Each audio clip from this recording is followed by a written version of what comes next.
Hi, good morning. Hey, we're on early today.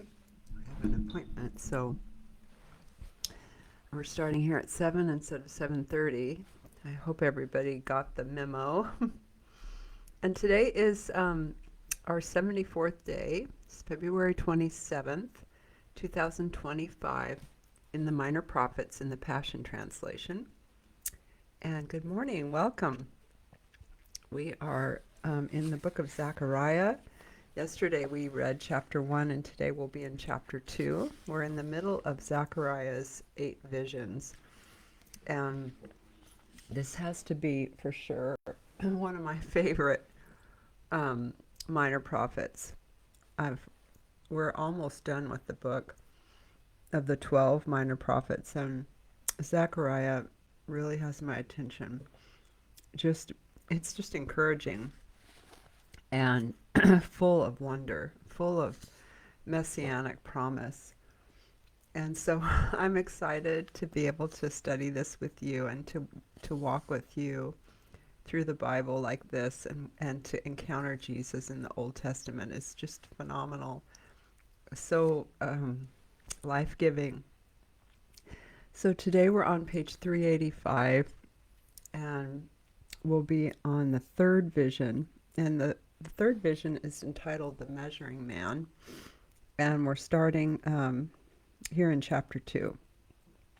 All right. Then I looked up again and had another vision. This would be vision number 3. Behold, I saw a man with a measuring line in his hand, and I asked him, where are you going with that? I love that Zechariah, sorry, I just had a little muffin and it's still caught in my teeth a little bit. I'm sorry. I love that Zechariah is so real, and he's so like down to earth and honest. Where are you going with that, Lord? Have you ever asked the Lord, where are you going with that? I've never asked him that. Or where are we going now, Lord? To measure Jerusalem is what the Lord replied. To calculate her width and her length. This is like, what? You do this? This is so amazing. And behold, the angel who was talking with me left, and another angel came out to meet him. And he said to him, run and tell the surveyor to stop measuring, for Jerusalem will be too full of people and animals to measure or be enclosed by walls. So I, Yahweh, will be a protective wall of fire surrounding her and a radiant glory within her. Okay, so my gosh, there's no walls to protect Jerusalem. This is just so amazing. Tell the young man, tell the surveyor to stop measuring, for Jerusalem is going to be so full of people and animals that we can't enclose her with walls. And so he said, instead of physical walls, I'm going to surround her myself, God says, and I'll have a protective wall of fire around her. Come on. And then radiant glory will be within her. So that's how we want to be, right? We want to be protected by God with a wall of fire around us, and his radiant glory within us. I'm just like, that is my new definition of how I want to live. I love it so much. Okay, so if that was all we were going to read today, I'd be satisfied. I don't know if you understand how I think the Bible is so alive. I feel like it's just ready to grab us if we will just sit down and encounter the Lord through his word. Thank you, Lord. Let's be those people that are protected by a wall of fire by you, and have your radiant glory come pouring out of us. And then the second section here is Zechariah's extortion. Extortion? No, I don't think so. Exhortation to the exiles. Look out, flee from Babylon, declares Yahweh. For like the four winds of heaven, I've scattered you in every direction, declares Yahweh. Escape, Zion, you who live within the fair city of Babylon. For Yahweh, commander of angel armies, sent me after glory. And he warns the nations who plundered you. Whoever touches you, my precious ones, touches the apple of my eye. I want to stop here and comment, but we're just going to read this section and then we'll come back. But that is like such a hallmark scripture. Whoever touches you, my precious ones, touches the apple of my eye. Now behold, I will raise my fist against them to crush them, and those whom they enslaved will plunder them. Then you will know that Yahweh, commander of angel armies, has sent me. I, Yahweh, declare to you, it's time to sing out and rejoice, my daughter Zion, for now I'm coming to live among you. At that time, people from many nations will be converted to Yahweh and become his people, and he will live among them. Then you'll know that Yahweh, commander of angel armies, has sent me to you. The people of Judah will become Yahweh's special people, his inheritance in the Holy Land, and he will again choose Jerusalem. Let everyone be silent before God, or Yahweh, for now he is stirring from his holy dwelling place. He is stirring. He is stirring from his holy dwelling place. All right, so this is mind-blowing. So I want to just say, at the top of 386, we're on verse 8, and they use this phrase, after glory. It says, for Yahweh, commander of angel armies, sent me after glory. And then he goes into the precious ones and the apple of my eye. Let's just read the notes here about what this might mean. It says scholars are divided over the exact meaning of the words after glory. It's possible that glory is just another way of referring to God himself. Some believe that glory refers to the vision of verses 1 through 5, after the vision of glory he sent me. Others take the words to mean he sent me with his glory, or he sent me in the wake of his glory. Still others believe this means with insistence he sent me. Some believe it should be translated, after he has honored me and sent me. And some Jewish scholars change 2 letters of the text and translate it as, he whose glory has sent me, or he sent me on a glorious mission.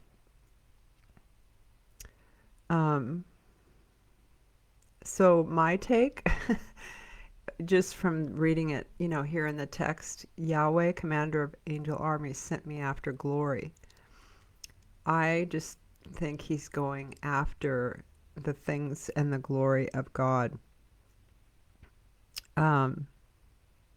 After glory could just mean God himself.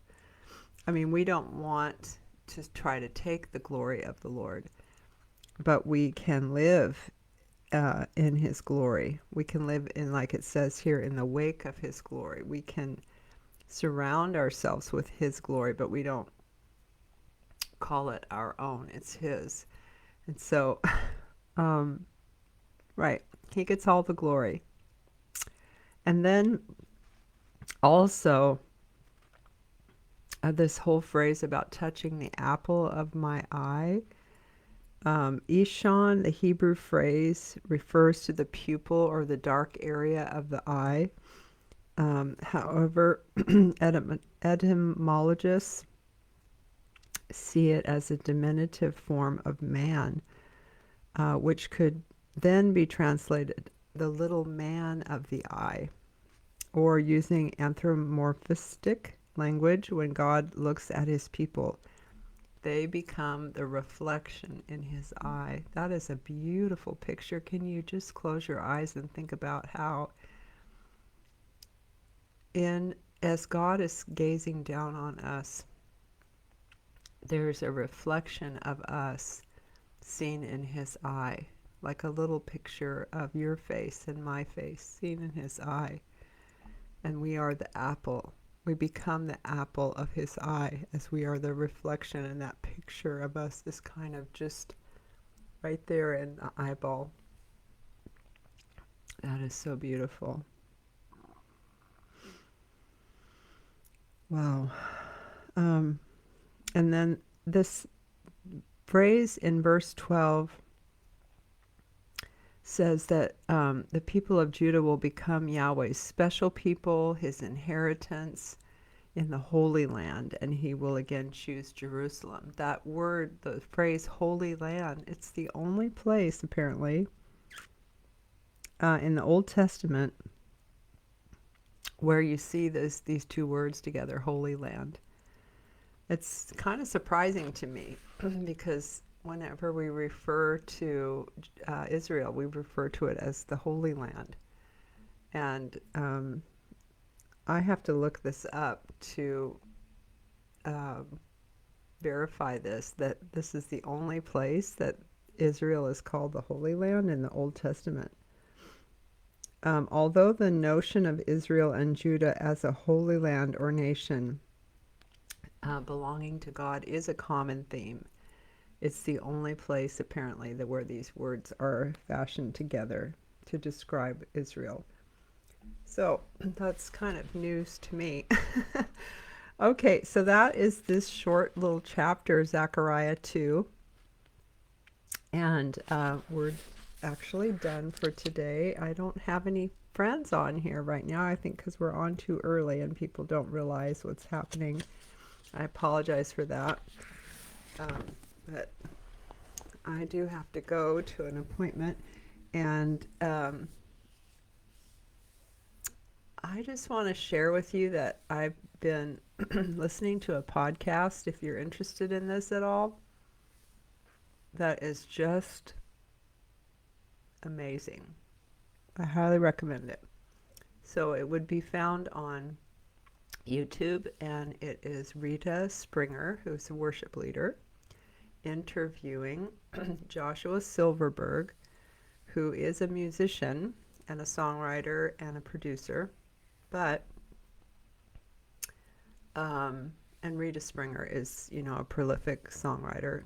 It's not really that much about music as it is about healing. And if you like studying or learning about healing, I would highly recommend this podcast. Just look up their names and you'll find them talking together for 2 hours. Both of them have been miraculously healed by God, which we long for, all of us, the areas in our body that need healing. It's available to us, and the insight that they had, I'll just give you one tidbit, just rocked me this morning early as I was revisiting this, listening to it and taking notes, was about the issue of worry and surrender. And I'm not going to say too much because I really want you to listen to it, but how those two things are exchanged. We come to a place where God has us exchange worry for surrender, and that makes us untouchable in areas of our body that need healing. So you'll have to listen to find out this fascinating revelation. I loved it so much. And tomorrow I will either be on it, I think I'll be on at 7:30 because I think our early appointment got canceled. I have to double check that today. I got the call last night, so I don't think I'll be on again at 7, but the regular time of 7:30, and we'll be in chapter 3 of Zechariah. All right. And I hope you have a lovely day. It's beautiful here again. So sunny and nice. And I bless you as you reflect, just if we have so much to reflect on from this short chapter, but maybe today you can imagine that when God sees you with his eyes, as he's just looking down on me right now, that my reflection is found in his physical eyeball, that we can see ourselves in his eyes as he lovingly looks at us with just adoration and just such longing in his heart for us. I think one of the things that really touched me also in this podcast, which I really hope you'll listen to it. Maybe I'll put the link in here in the comments. I'll do that. Actually, I'll do that right now so I don't forget, because it's still up on my computer. So you can go right to it if you want to. It will take time to get through it, but you can do it in chunks. But there it is. But just the whole issue of being loved by God, and to recognize that that's how we operate when we operate in healing for other people. That has to be absolutely rooted in the love of God. So there you have it. Have a great day. I will stop, even though we're just on for a short time. Bye.